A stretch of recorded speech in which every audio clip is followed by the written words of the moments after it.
निवडणुकीचा प्रचार सुरू झालेला आहे। या निवडणुकीच्या पूर्वी 288 नगरपालिका व नगरपंचायतच्या निवडणुका देखील संपन्न झालेल्या आहेत। या निवडणुकींना 288 निवडणुकीची पार्श्वभूमी देखील आहे आणि ती पार्श्वभूमी निवडणूक आयोग, सत्ताधाऱ्यांची मस्ती आणि प्रशासनाचं पांगुळपण या गोष्टींकडे सर्वात आधी मी आपलं लक्ष वेधू इच्छितो। निवडणूक आयोगाने तारीख पे तारीख बदलत असताना घातलेला सावळा गोंधळ, निवडणुकीचा कार्यक्रम जाहीर करत असताना त्यांनी स्पष्ट सांगितलं की ज्या ज्या लोकांचे नाव दोनदा आहेत, तीनदा आहेत मतदार यादीत, या सर्वांना चिन्हांकित केलेलं आहे, त्यांच्या नावापुढे स्टार लावलेला आहे आणि तो मतदान करायला जेव्हा येईल तेव्हा आम्ही त्यांना विचारू की तुमचं नाव 2 ठिकाणी कुठे ठेवायचं आणि तशा प्रकारचा अर्ज हा स्वीकारून त्यांना मतदानाला पाठवला जाईल।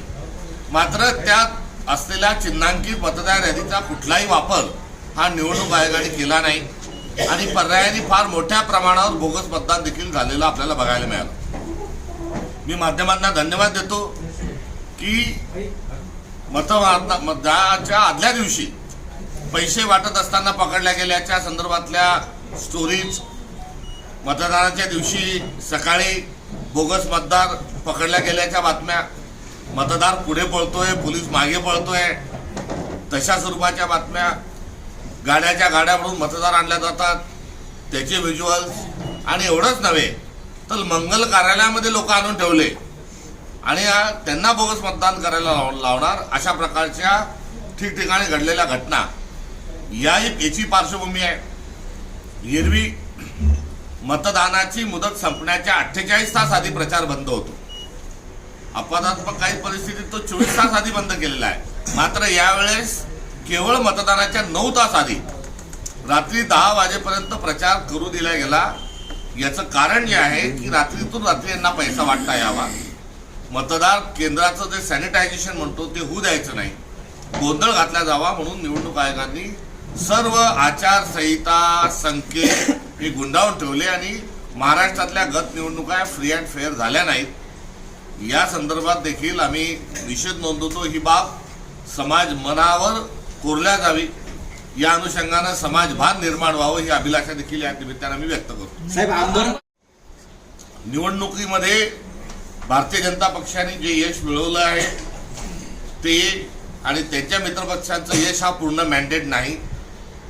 या निवडणुकीत जो तमाशा मांडला भारतीय जनता पक्षाने, शिवसेना शिंदे गटाने आणि त्यासोबतच अजित पवारांच्या एनसीपीने जो तमाशा जो केला होता त्यातून घेतलेला जो वग आहे तो वग म्हणजे पैसा फेक तमाशा देख, हा वगनाट्य त्यांनी महाराष्ट्राच्या लोकशाहीचा धिंगाणा वाजवत असताना या ठिकाणी पाळलं आणि अशा एकंदरीत परिस्थितीमध्ये काँग्रेस पक्षाला मिळालेलं यश हे महत्त्वाचं आहे आणि विरोधी पक्ष या नात्यानं आमच्या पक्षाला मिळालेला जो मॅन्डेट आहे त्यानुसार विरोधी पक्ष या नात्यानं आम्ही कार्यरत राहू, ही या निवडणुकीची कारणमीमांसा आणि त्या संदर्भातली देखील भूमिका आम्ही मांडतो। या निवडणुकीमध्ये तोच कित्ता गिरवला जातोय।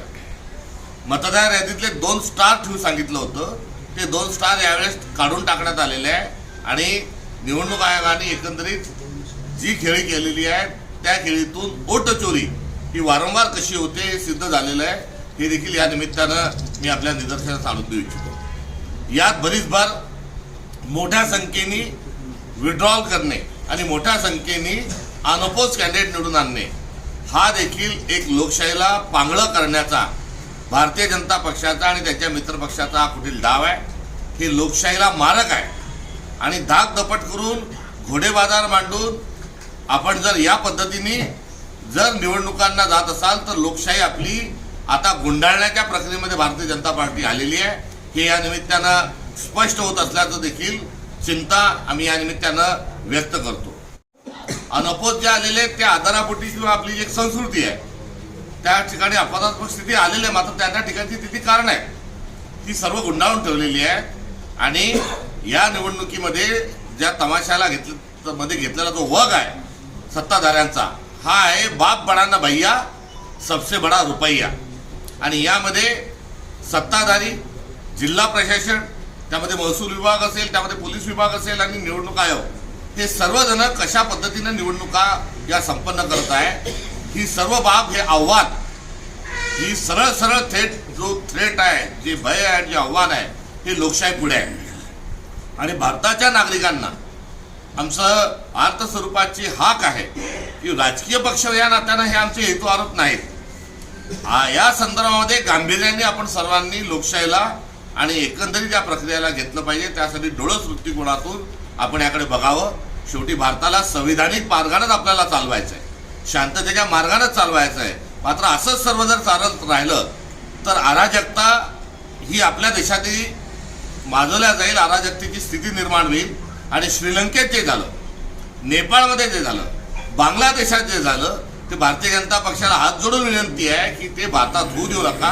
आणि सदर सर्व प्रकरणं म्हणजे त्या दिशेने असणारी वाटचाल आहे, याकरता आम्ही तीव्र शब्दामध्ये या ठिकाणी निषेध आणि चिंता व्यक्त करतो. आणि अंतिमतः या सर्व विषयामध्ये निवडणूक संपन्न होत असताना रिटर्निंग ऑफिसच्या निवडणूक निर्णय अधिकाऱ्याच्या कार्यालयात कोणी जावं याची देखील एक संहिता आहे. विधानसभेचं अध्यक्षपद जे आहे, त्या विधानसभेच्या अध्यक्षपदाच्या अनुषंगानं संकेत आहेत.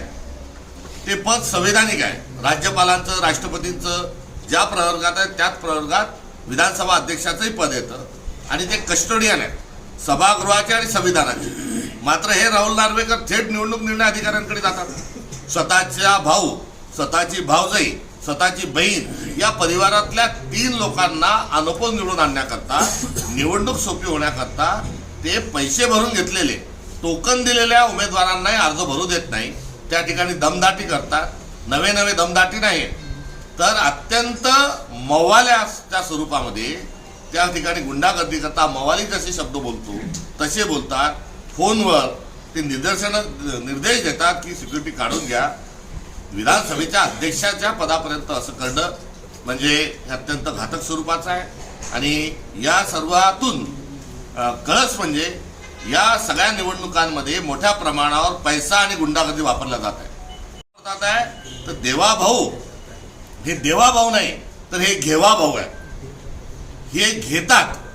काय काय घेतात तर हे मोठ्या प्रमाणावर विकास कामामध्ये टक्का घेतात. त्यामुळे टक्का भाऊ पण आहेत ते. त्यामुळे घेवाभाऊ हे टक्केवारी घेतात. घेवाभाऊ जे आहेत ते दुसऱ्या पक्षातले नेते घेतात. घेवाभाऊ जे आहेत ते मित्र पक्षातले नेते घेतात. आणि घेवाभाऊ हे अवैध व्यवसाय करणाऱ्यांकडूनही पैसे घेतात. थेट उपमुख्यमंत्री एकनाथ शिंदे यांच्या संबंधित परिवारातल्या माणसाच्या शेतात जो ड्रग्जची फॅक्टरी सापडल्या जाते त्या ड्रग्जच्या फॅक्टरीच्या संदर्भात देखील ते क्लीन चिट देतात.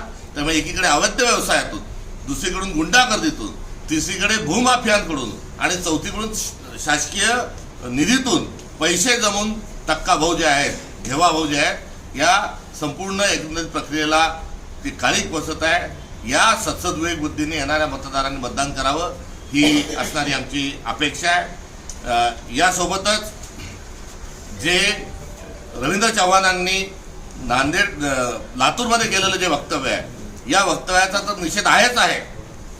यामध्ये जितकं यामध्ये निषेध केला जाईल तेवढा कमी आहे.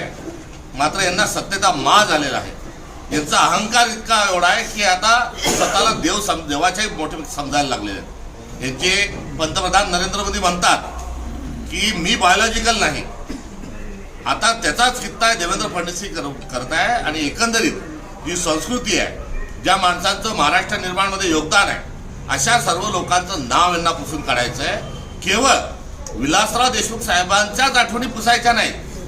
त्यांनी तर तेव्हा बोलत असताना त्यांचा अजेंडा तिथे लातूरला क्लिअर सांगितला. मात्र या व्यतिरिक्तही त्यांना सर्वांची नावं पुसून काढायची. मराठवाड्याचे भूमिपुत्र, महाराष्ट्राचे नेते, केंद्रीय गृहमंत्री राहिलेले शंकरराव चव्हाण साहेब हे देखील एक महाराष्ट्राचे मराठवाड्याचे भूमिपुत्र. यांच्या देखील नाव त्यांना यांचं देखील आठवणी पुसून काढायच्या आहेत. आणि त्या कशा पुसल्या जातात आहे?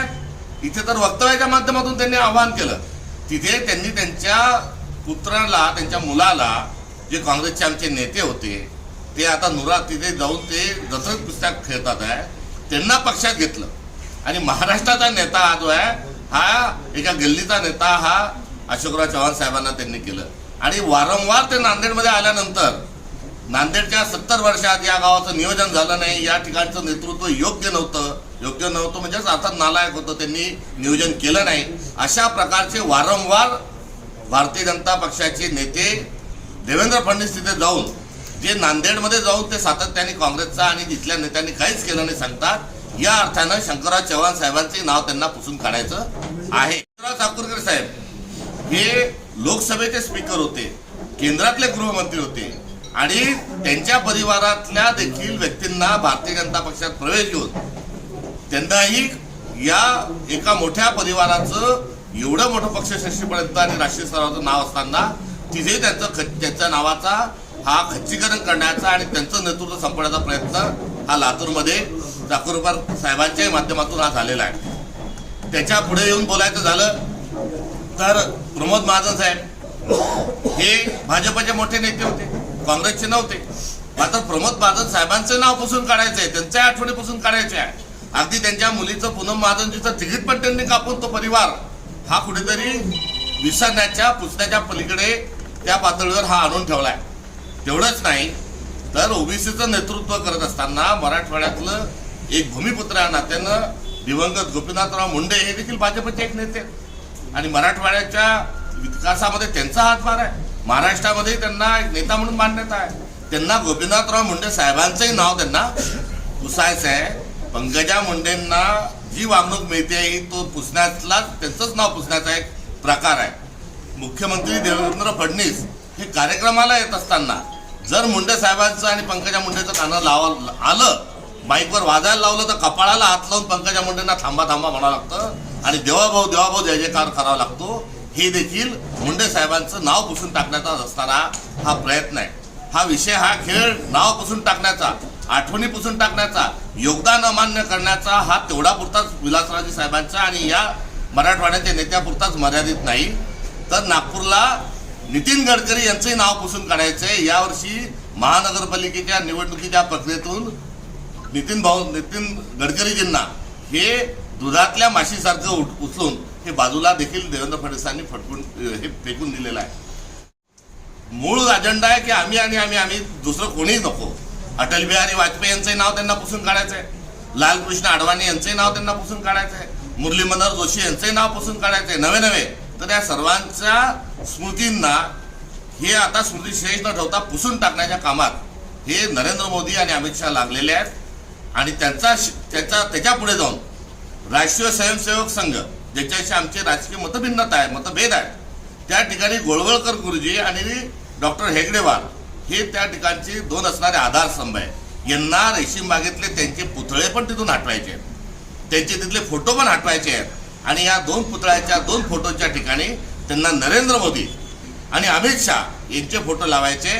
एकंदरीत भारतीय जनता पक्षाची ही जी मानसिकता आहे या मानसिकतेला आता वेळीच ओळखलं पाहिजे. हा देश सगळ्यांचा आहे आणि या देशाच्या निर्मितीमध्ये सर्वांचं योगदान आहे.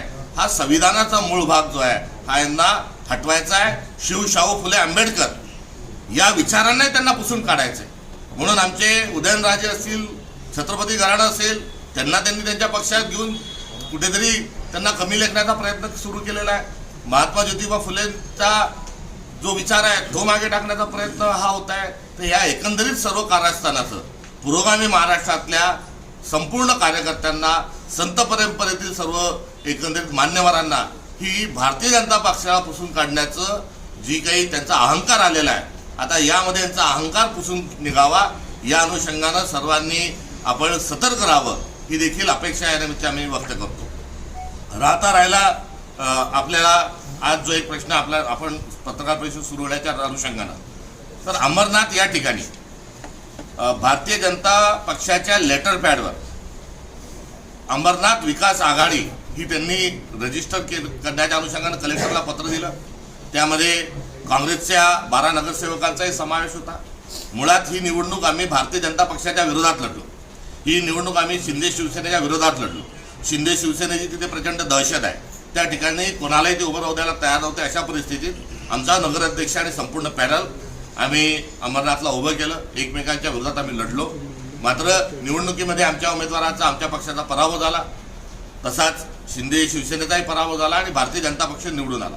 निवडून आल्यानंतर काँग्रेसच्या 12 नगरसेवकांनी त्यांची भूमिका पक्ष म्हणून ठेवणे आवश्यक होती. मात्र त्यांनी ती भूमिका ही ठेवली नाही. त्यांनी थेट स्वरूपाच्या मध्ये भाजपमध्ये ला सपोर्ट जो केला हा चुकीचा आहे.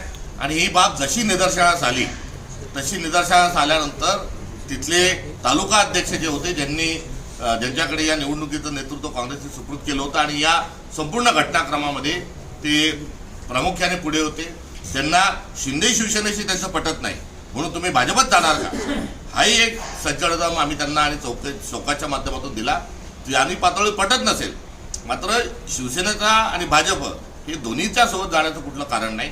तुम्हाला पक्षाने तिकीटं दिले, तुम्हाला पक्षांनी निवडून आणण्याकरता मदत केली आणि त्यानंतर आपण तिथे भूमिका ठेवावं लागली आवश्यक होतं.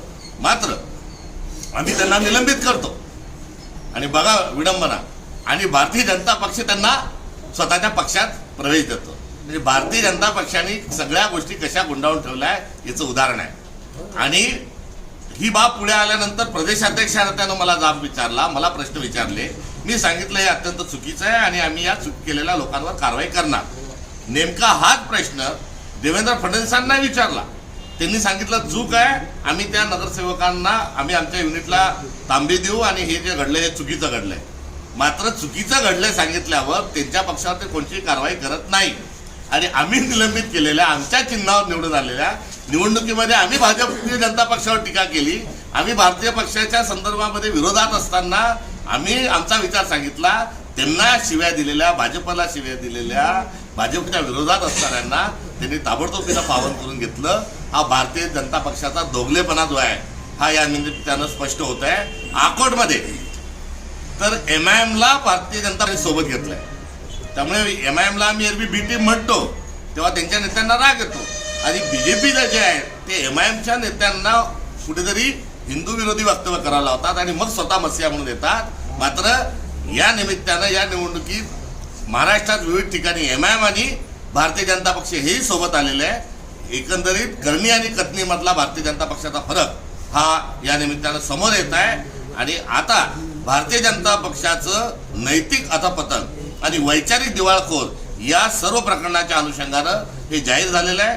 काँग्रेस मुक्त भारत हा करण्याचा त्यांचा नारा होता आणि 100% भाजप त्यांचा करण्याचा नारा होता.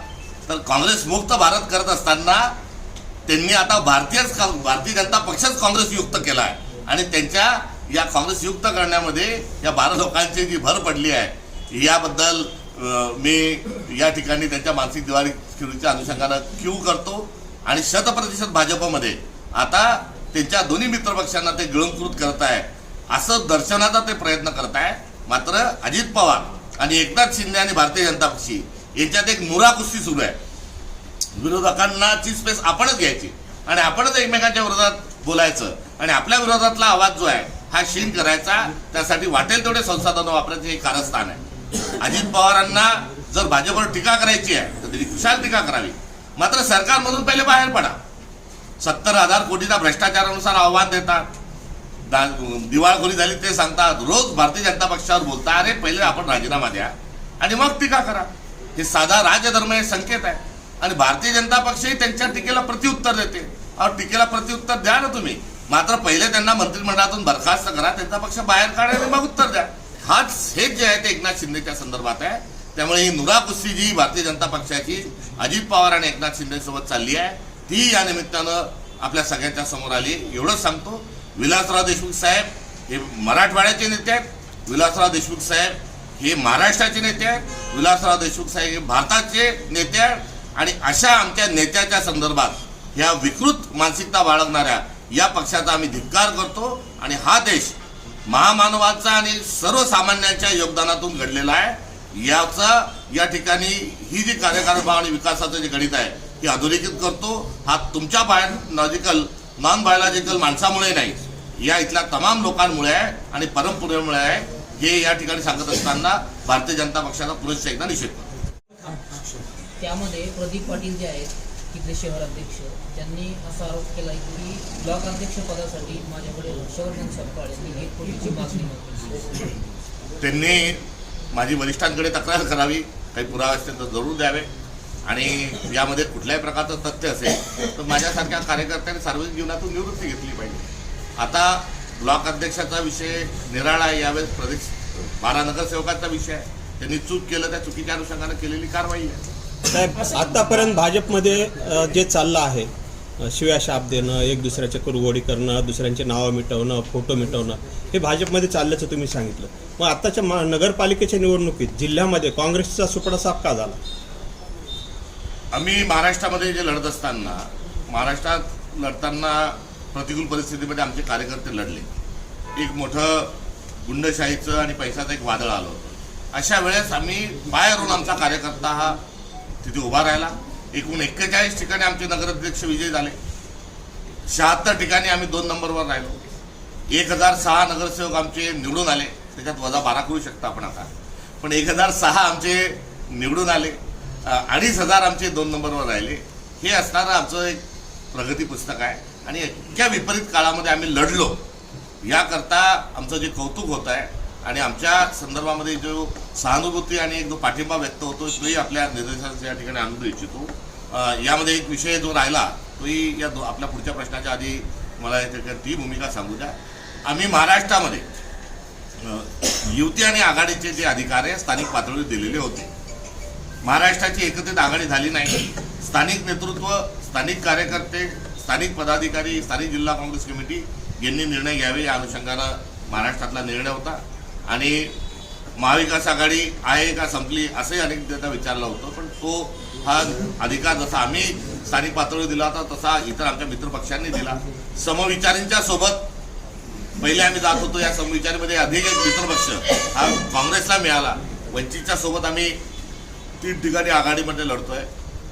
या अधिकाराच्या अनुषंगानं स्थानिक खासदार आमचे डॉक्टर कल्याणरावजी काळे यांच्या आणि जिल्हा काँग्रेस कमिटीच्या नेतृत्वात आमचे मित्रपक्ष उभाटा आणि राष्ट्रवादी शरद पवार गट हा जालन्यामध्ये आम्ही एकत्रित स्वरूपात लढत आहोत.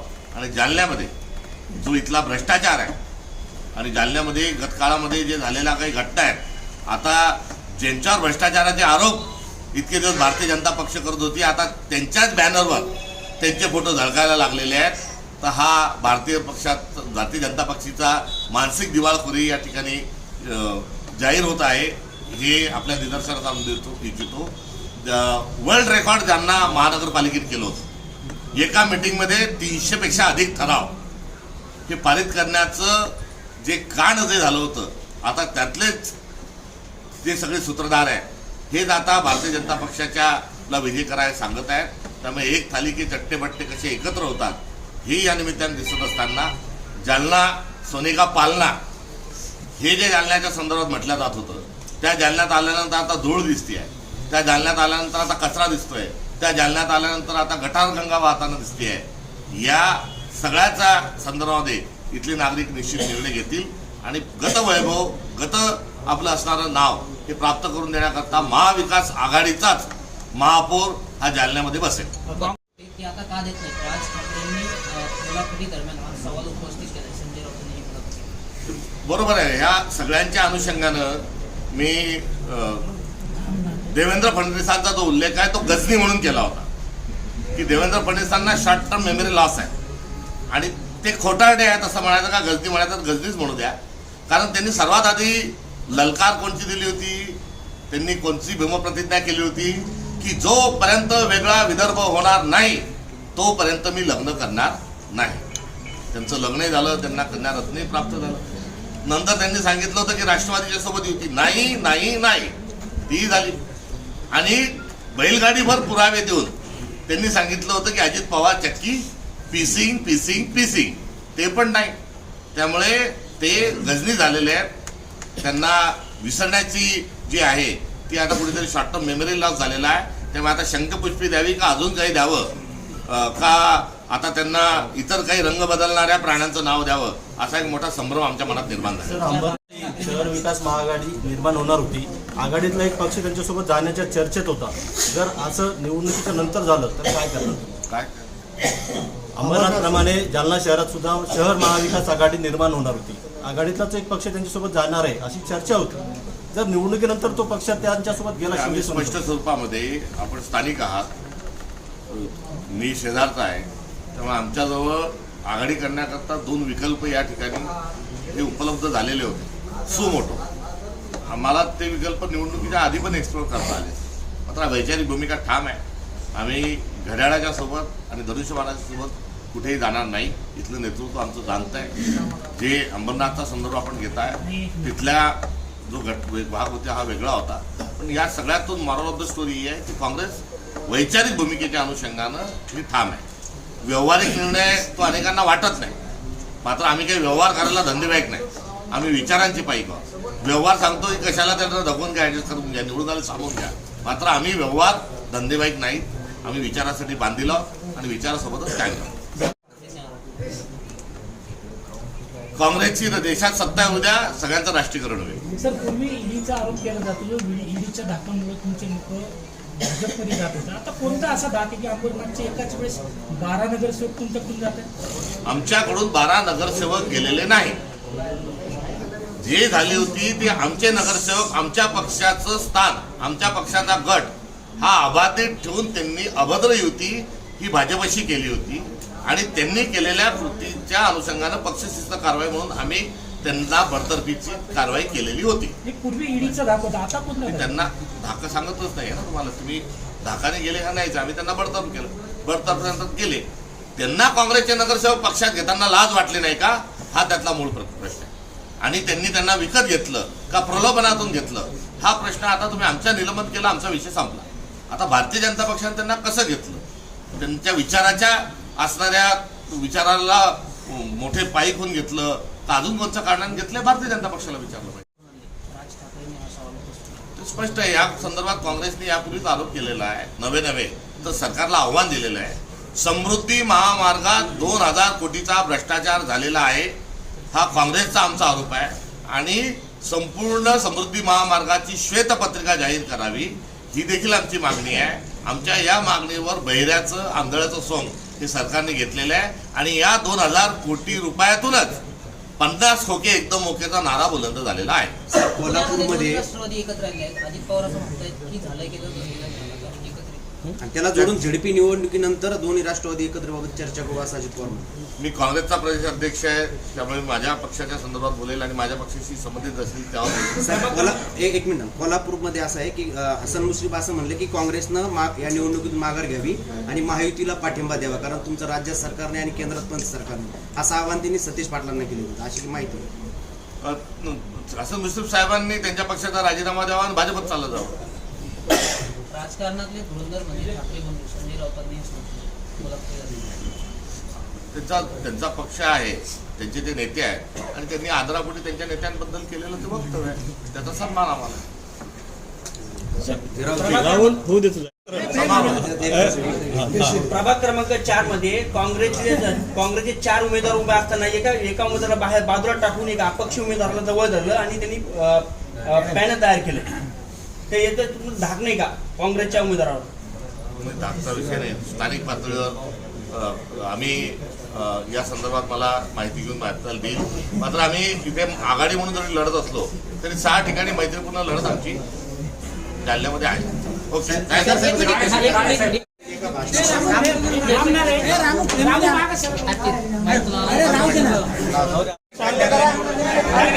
म्हणले की मला पाडून तुम्ही कल्याणला निवडून आणला, आता घ्या कल्याण करून 2 वर्षात तुम्हाला 2 लाख रुपये सुद्धा आणता आला नाही.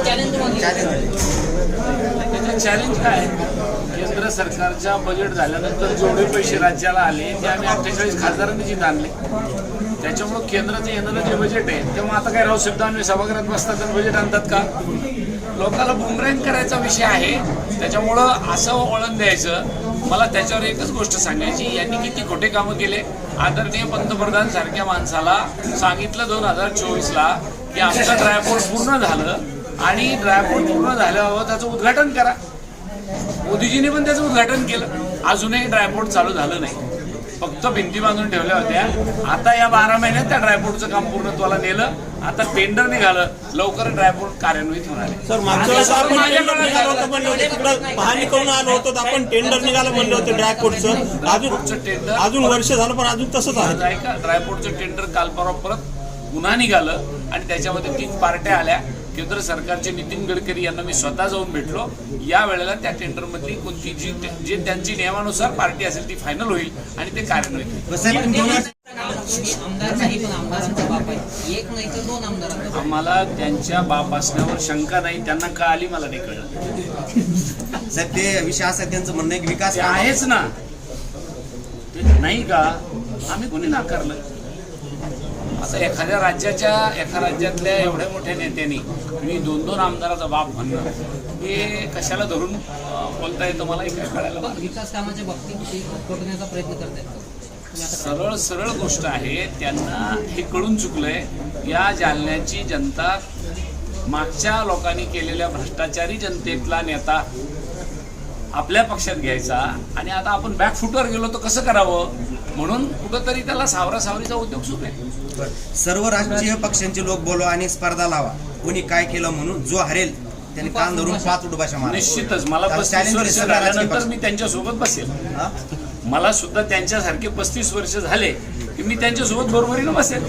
मी फक्त 5च वर्षाचा खासदार आहे. ते 35 वर्ष झाले त्यांना खासदार आमदार होऊन. त्यांची माझी स्पर्धा कधी होईल आणि आताशी 1 वर्ष झालंय. थँक्यू.